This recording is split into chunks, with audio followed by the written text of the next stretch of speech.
ജീവിതത്തിന്റെ ഉദ്ദേശം എന്താണ്? ആത്മചൈതന്യത്തെ അറിയലാണ് ജീവിതത്തിന്റെ ഉദ്ദേശം. ജന്മത്തിന് കാരണം എന്താണ്? സംതൃപ്തിപ്പെടാത്ത ആഗ്രഹങ്ങളും കാമനകളും കർമ്മഫലവും ഇവയാണ് ജന്മത്തിന് കാരണം. ജന്മത്തിന്റെയും മരണത്തിന്റെയും ബന്ധനത്തിൽ നിന്ന് മുക്തനാകുന്നതാരാണ്? ആരാണോ ആത്മാവിനെ മനസ്സിലാക്കിയിരിക്കുന്നത് അവർ ജന്മമരണ ബന്ധനത്തിൽ നിന്ന് മുക്തരാണ്. ലോകത്തിൽ ദുഃഖം എന്തുകൊണ്ടാണ്? അത്യാഗ്രഹം, ആർത്തി, ഭയം ഇവയാണ് ലോകത്തിലെ ദുഃഖത്തിന് കാരണം. അങ്ങനെയെങ്കിൽ ഈശ്വരനെ ദുഃഖം നിറഞ്ഞ ലോകം എന്തിനു രചിച്ചു? ഈശ്വരനല്ല ദുഃഖത്തിന്റെ രചന ചെയ്യുന്നത്. മനുഷ്യൻ തന്റെ വിചാരങ്ങൾ കൊണ്ടാണ് ദുഃഖത്തിന്റെയും സുഖത്തിന്റെയും രചന നടത്തുന്നത്. ഈശ്വരൻ എന്നൊരാളുണ്ടോ? ആരാണത്? എന്താണ് ഈശ്വരന്റെ രൂപം?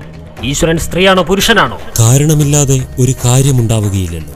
ഈ ദൃശ്യപ്രപഞ്ചം കാണുമ്പോൾ തന്നെ അദൃശ്യനായ ഭഗവാനെ നമുക്ക് മനസ്സിലാക്കാം. താങ്കളുണ്ട്, അതുകൊണ്ട് ഈശ്വരനും ഉണ്ട്. ഈശ്വരന്റെ സ്വരൂപം എന്താണ്? ഈശ്വരൻ സച്ചിദാനന്ദ സ്വരൂപനാണ്, സർവരുടെയും രക്ഷിതാവാണ്. ഈശ്വരൻ എന്താണ് ചെയ്തുകൊണ്ടിരിക്കുന്നത്?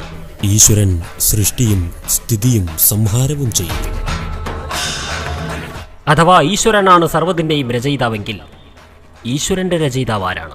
ഈശ്വരൻ അജന്മാവും അമരനും അകാരണനുമാണ്. ഭാഗ്യം എന്താണ്? ഇന്നത്തെ പ്രയത്നമാണ് നാളെയിലെ ഭാഗ്യം. ഇന്നത്തെ ഭാഗ്യം ഇന്നലത്തെ പ്രയത്നത്തിന്റെ ഫലവും. സുഖത്തിന്റെയും ശാന്തിയുടെയും രഹസ്യം എന്താണ്? സത്യവും സദാചാരവും പ്രേമവും ക്ഷമയും സുഖത്തിന്റെ കാരണമാണ്.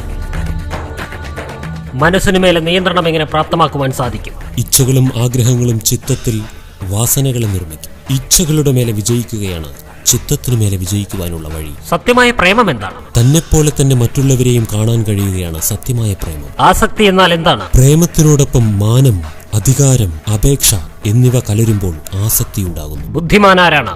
ആരാണോ വിവേകത്തോടെ പ്രവർത്തിക്കുന്നത് അവർ. കള്ളനാരാണ്? ആത്മാവിന്റെ ഊർജത്തെ ക്ഷയിപ്പിക്കുന്ന ഇന്ദ്രിയങ്ങൾ തന്നെയാണ് കള്ളൻ.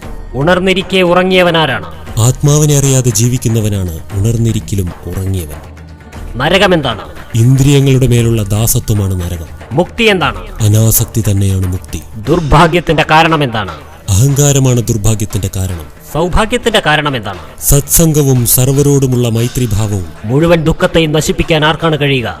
ത്യാഗം ചെയ്യാൻ തയ്യാറാവുന്നവർ. മൃത്യുപര്യന്തമായ യാതനകൾ ആരാണ് അനുഭവിക്കേണ്ടി വരിക? ഒളിപ്പിച്ച് പാപങ്ങൾ ചെയ്തവർ. ആരാണ് വിശ്വത്തെ മുഴുവൻ ജയിച്ചവൻ? ആരിലാണോ സത്യതയും ശുദ്ധതയുമുള്ളത് അവർ. ഭയത്തിൽ നിന്ന് മുക്തമാവുന്നതെങ്ങനെ? വൈരാഗ്യത്തിലൂടെ. മുക്തൻ ആരാണ്? അജ്ഞാനത്തിനുപരിയായവൻ. അജ്ഞാനം എന്താണ്? ആത്മജ്ഞാനമില്ലായ്മയാണ് അജ്ഞാനം. ദുഃഖത്തിൽ നിന്ന് മുക്തനായവൻ ആരാണ്? ആരാണ് ഒരിക്കലും ക്രോധിക്കാത്തത് അവർ. മായ എന്താണ്? ക്ഷണഭംഗുരമായ സുഖങ്ങളിലേക്ക് ആകർഷിക്കുന്ന നാമരൂപങ്ങളുടെ ഭ്രമം. പരമസത്യം എന്താണ്? പരമാത്മാവ്.